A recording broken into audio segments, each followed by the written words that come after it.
The primary purpose of government, as it exists today all over the world, is to convince the people that they need the government to survive when, in reality, they don't.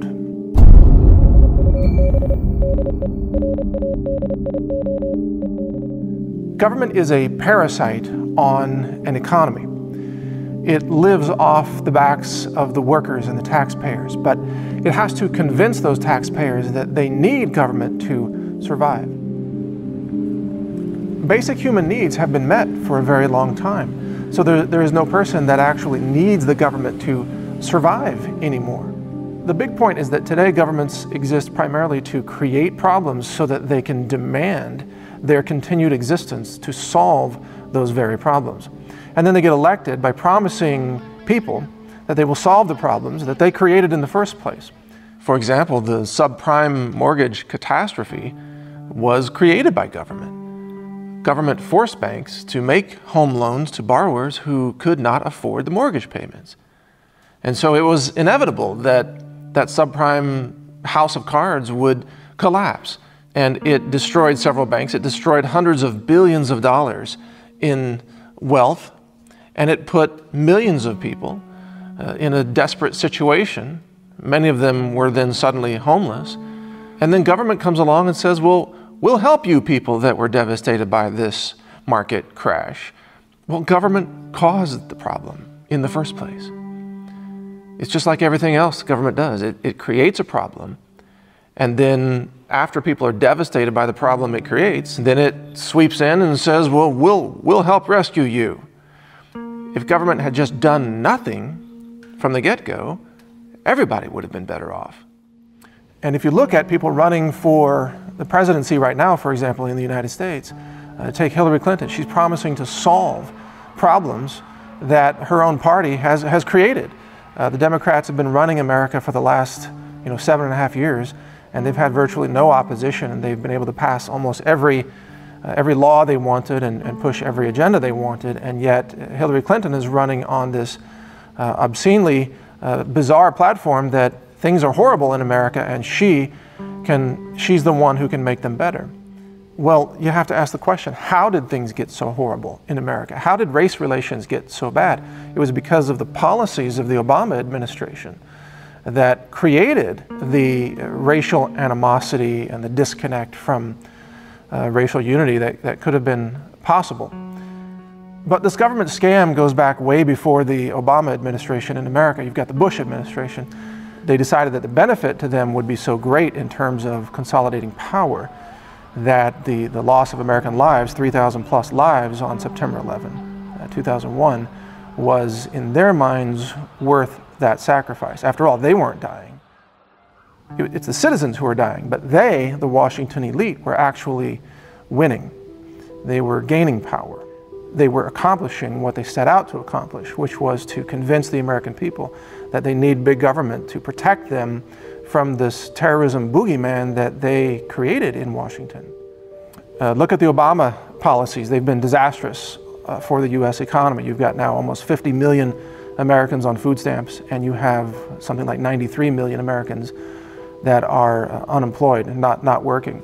So you've got large-scale unemployment. You've got the Obamacare mandates forcing people out of jobs. Their hours are being cut. Their positions are being cut. They're being fired and laid off and replaced with foreign workers. This has all been deliberate because it destroys the middle class, which was a more self-reliant, independent class of voters and independent thinkers.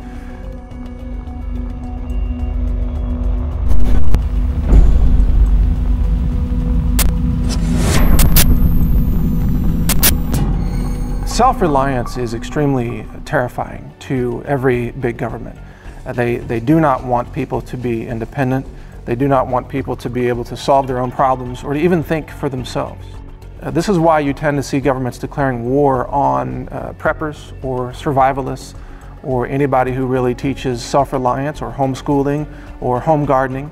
All of these things have been really viciously and aggressively attacked by government. You've got in California, James Stewart, the raw milkman in California, was thrown in jail and was raided at gunpoint and had all his milk taken away. I mean, the state of California seized watermelons and cheese and destroyed $50,000 worth of food and took all his cash and threw him in jail. Why? Because he was teaching self-reliance. He was selling people milk from a cow on a farm that did not go through the factory dairy system that produces pasteurized, homogenized milk, which frankly is a kind of dietary poison.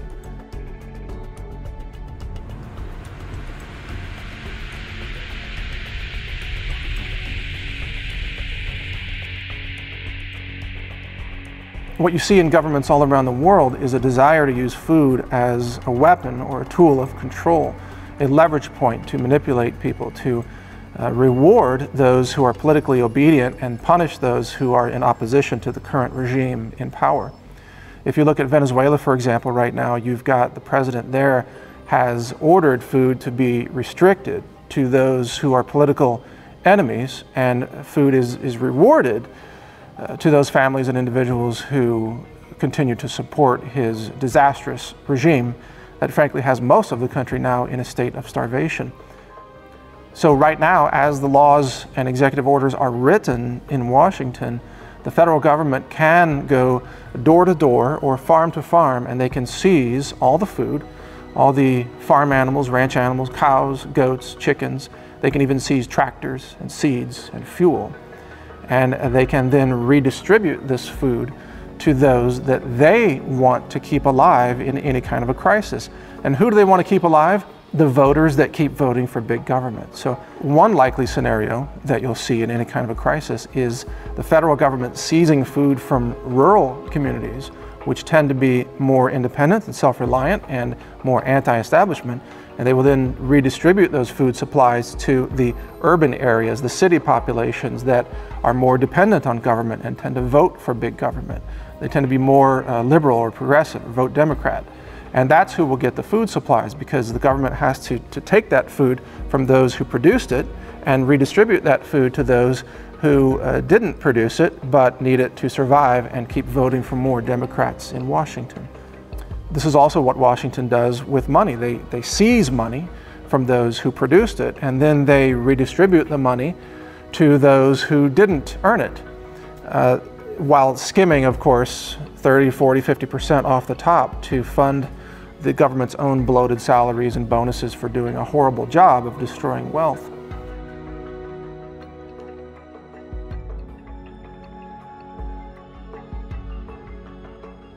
This is how governments really work today. They are parasites on society. They use coercion, threats of force or threats of taking away your freedom or threats of occupying your land, seizing your property, seizing your bank account, in order to take things from you that you have produced and then give those things to someone else who did not produce them but is an obedient voter to politically support the government regime in power. The big aha in all of this is that we live in a time of such technological achievement and such incredible transferring of knowledge about how to produce food and how to live a self-sustaining lifestyle. We've got solar power, for example. We've got rainwater collection. We have permaculture food production. We have all these amazing technologies to support an independent lifestyle. We don't really need a federal government anymore to tell us what to do. And the simple truth is that if government got out of the way and stopped creating problems, then everyone's quality of life would improve, because we wouldn't have terrorism, because terrorism has been actually created by governments. We wouldn't have poverty in society, because poverty is created and sustained by governments. We wouldn't have racial animosity at the levels we have today, because it is the racial hatred and division that is created by government as a tool of social manipulation. All of these major problems that we face in society today, including chronic degenerative disease and cancer, they are created by government for specific political purposes, to keep the people trapped in a cycle of dependence and prevent anyone from escaping from those mental prisons that government propaganda creates.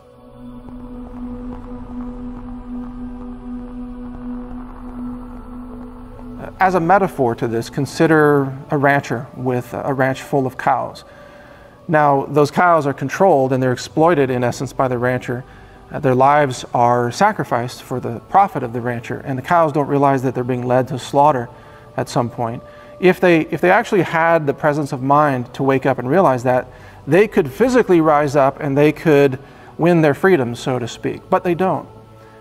The farmer keeps them occupied, keeps them well fed, keeps them in the dark about what's actually going to happen to them one day, and doesn't really inform the cows what their purpose is on that ranch. Metaphorically, much the same could be said about citizens in a country like the United States. The government sees you as really a tax farm. It sees the citizens as really farm animals to be controlled, exploited, manipulated, and then lied to about their real purpose and how they are really only there to give more power or profit or control over to the system that rules over them. And at the same time, the government does not want the human cattle, or sheeple, if you will, to ever really wake up and realize that if they only got together, even a small percentage of them, they could rise up and they could take over the system. They could win their freedom. They could kick the crooks out of Washington. They could revolt and succeed in it if they only got together and decided to do it, decided to win back their freedom. But government manages to intimidate each member of society individually, to where any one person who thinks that they might be willing to speak out or march or stage a revolt of some kind is intimidated or silenced or even arrested, for example. And then that uprising is quelled and the other people in society fall into line. And this is how it works in a zoo or in a farm or in human society. It's all about the totalitarian regime that's in control, using intimidation and deprivation of liberty and coercion to keep everybody in line while they are living as parasites off the backs of the workers and the taxpayers.